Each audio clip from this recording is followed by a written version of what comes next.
Sim à existência. Jó, Cristo e Nietzsche em paralelo. Existe uma unidade inesperada e profunda entre três figuras comumente tratadas como opostas: Jó, da Bíblia hebraica, Cristo dos Evangelhos e Friedrich Nietzsche em Ecce Homo.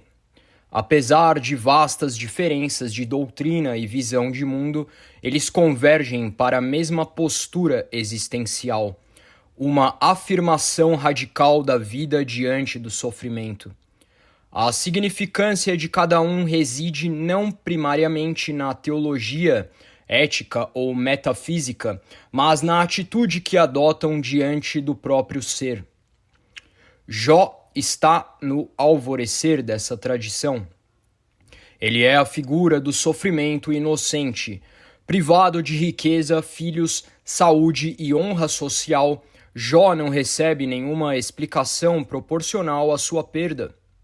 O cálculo moral oferecido por seus companheiros, a noção de que o sofrimento deve corresponder à culpa, é precisamente o que o livro de Jó refuta. Jó rejeita a lógica da retribuição. Ele confronta Deus em vez de se confortar com narrativas fáceis, mas recusa a negação final. Não amaldiçoa a vida. Mesmo quando a justiça divina parece opaca ou ausente, Jó mantém-se fiel ao ser. Sua resistência não é aceitação passiva, mas um ato de lealdade existencial.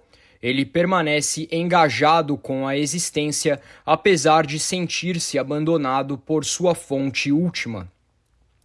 A grandeza de Jó reside em sua recusa de negar a vida, mesmo quando seu significado colapsa. Cristo intensifica essa postura em ação viva. Nos evangelhos, ele não prega resignação, ressentimento ou culpa metafísica. Ele vive um caminho de imediaticidade, amor sem cálculo, perdão sem contabilidade moral, desapego de status ou legalismo. Cristo revela o drama autêntico da afirmação. Ele não deseja o sofrimento por si mesmo. Reza para que o cálice passe. No entanto, aceita o que deve ser suportado. Não seja feita a minha vontade, mas a tua. Isso não é masoquismo nem submissão cega. É a mais alta expressão da afirmação por meio do amor, a disposição de suportar plenamente a existência em vez de recuar diante dela.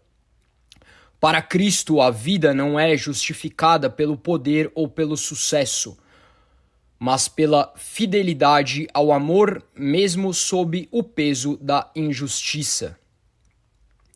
Nietzsche chega à mesma postura por um caminho muito mais perigoso. Em Ecce Homo, perto do fim de sua vida lúcida, consumido pelo isolamento, doença e negligência, ele escreve: como eu poderia deixar de ser grato por toda a minha vida?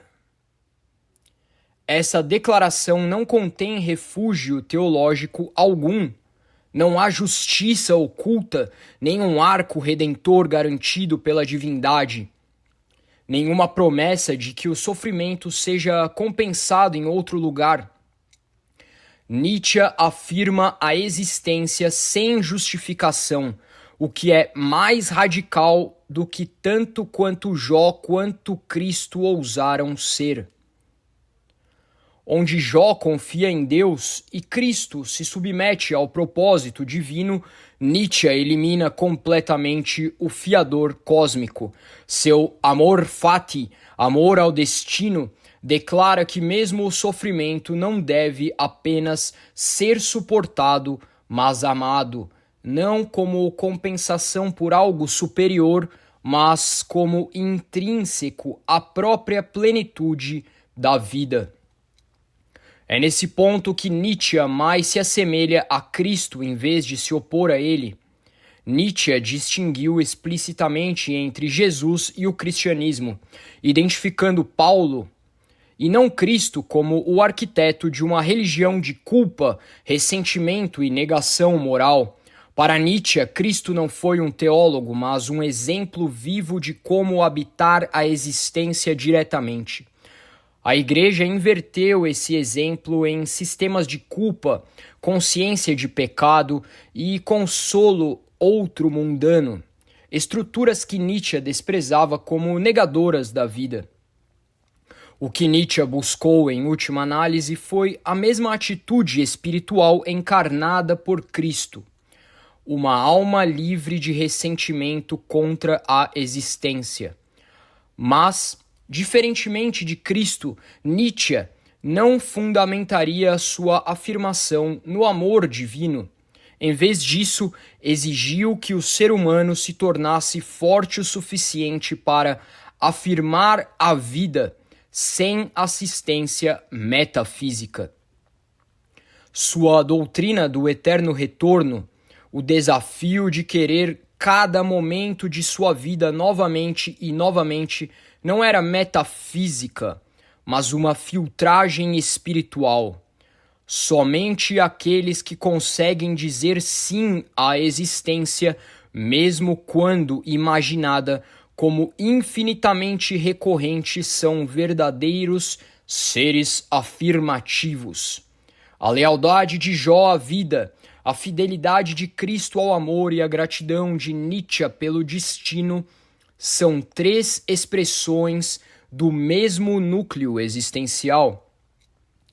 A recusa em amaldiçoar a existência. Cada um rejeita o niilismo em seu nível mais profundo. Nenhum exige que a vida seja bela, justa ou inteligível antes de afirmá-la. Todos dizem sim primeiro e somente depois buscam compreensão. As diferenças são imensas. Jó afirma a vida porque Deus permanece digno de confiança. Cristo afirma a vida porque o amor permanece digno de sacrifício. Nietzsche afirma a vida porque a própria vida, como a força primordial do devir, não necessita de justificação além de sua própria riqueza transbordante. Mas a postura subjacente a cada figura é idêntica. A existência não é algo que se deva escapar, condenar ou fugir em busca de compensação transcendente. É algo a ser enfrentado de frente e ao qual se deve dizer sim, sem condições. Assim, a frase de Nietzsche em Ecce Homo não se apresenta como uma rebelião contra a herança espiritual mais profunda do Ocidente, mas como sua continuação mais austera. Como eu poderia deixar de ser grato por toda a minha vida? Nessa única frase, ele se junta a Jó em lealdade sem compreensão e a Cristo em afirmação sem ressentimento. Suas fés diferem, mas seu veredicto existencial é um. A vida, mesmo despedaçada, mesmo injusta, mesmo cruel, é digna de ser amada.